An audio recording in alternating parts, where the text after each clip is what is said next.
विधान परिषदेच्या 11 जागांसाठी आज झालेल्या निवडणुकीत महायुतीतील घटक पक्ष रयत क्रांती संघटनेचे नेते सदाभाऊ खोत यांचा विजय झालाय। त्यांना 26 मते मिळाली आहेत। उपमुख्यमंत्री देवेंद्र फडणवीस यांनी सदाभाऊंना दिलेला शब्द या निवडणुकीच्या माध्यमातून खरा करून दाखवलाय।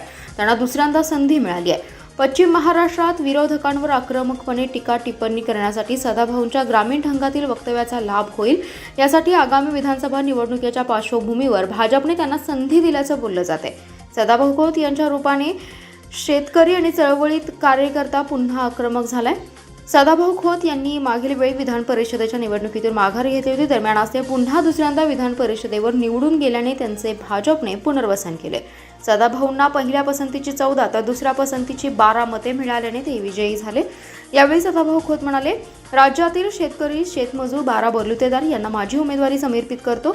भारतीय जनता पक्ष सर्व घटकांना सोबत घेऊन जाणारा पक्ष आहे। 18 पगड जातींना एकत्र ठेवण्याचं काम खऱ्या अर्थाने या पक्षाने केले।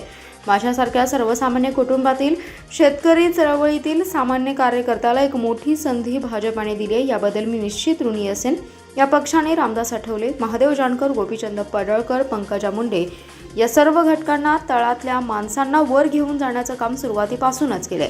पंतप्रधान नरेंद्र मोदी, अमित शाह, पक्षाचे राष्ट्रीय अध्यक्ष JP नड्डा, उपमुख्यमंत्री देवेंद्र फडणवीस, चंद्रशेखर बावनकुळे यांचे मी आभार मानतो।